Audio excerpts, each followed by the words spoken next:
Hello, and thank you all for joining me today. As many of you may know, my name is Michael Vass, but that's actually my business name, which can be found on thousands of articles and political commentary that I've written over the last 7 years. And today, I want to actually introduce myself as my real name, Michael Vasquez. That's because now is the time for forthright and full disclosure. Because today, we should expect more and we deserve more. Back when I was a stockbroker, back in the 1990s, I registered Michael Vass as my business name with the SEC. Since that time, I've continued to use this as part of all my business ventures, including my political commentary. But as you may know, writing about politics it stirs the emotions, and the internet is vast. And sometimes people react in less than savory ways. But even with the danger that can come from some of the extremes, I feel that today I want to give up that layer of protection for myself, because the voters in the New York 22nd District deserve to know who is speaking to them. Over nearly a decade, I've been actively reporting and following issues from the local to the international, and I've written literally tens of thousands of words conveying the problems facing this nation and the efforts of our elected officials to resolve them.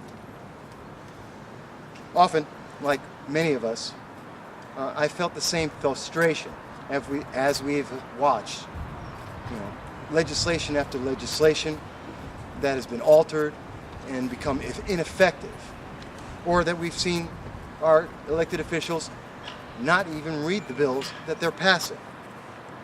And this has led to, for more than a decade, the fact that Congress has continuously been receiving lower and lower approval ratings. The net result of all of this is the fact that the populace is being failed by government. Like others in the news media and over the internet, I've made a great effort to convert the poly-speak that is common in the government and I've delved more than just into the 30-second sound bites that pass today for the explanations of what our elected officials are doing for us. And I've also interviewed elected officials and candidates from both parties and presented unedited video to make sure that a complete record is available for voters to be able to make their choices and the public in general. The hope was that this added attention could help to promote more accountability among the elected officials, but even with the full weight of the internet and the news media, government has continued to act without connection to the American people. It's because of this lack of connection, this inaction in Congress, and quite honestly, this ineptitude, that I first considered running for office.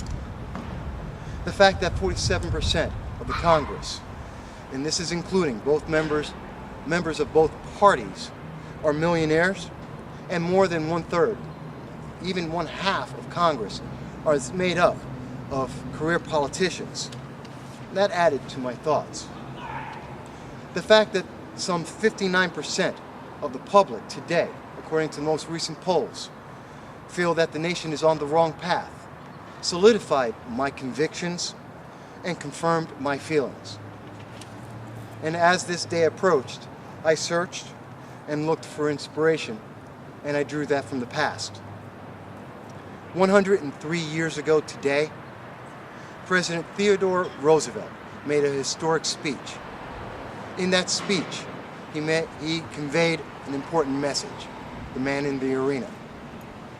He said, "The credit belongs to the man who's actually in the arena, whose face is marred by dust and sweat and blood, who strives valiantly, who errs, who comes short again and again, Because there is no effort without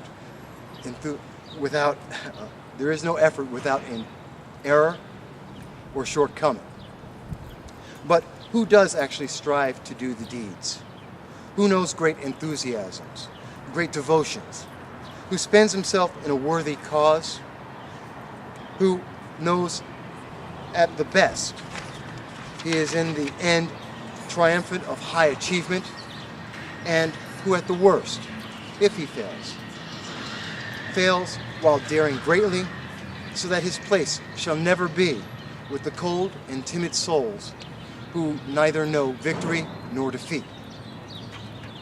Now, I take from that great speech the need for the average American to be directly involved with how government is run, to ensure that government at all levels is accountable and responsive to the needs of the public.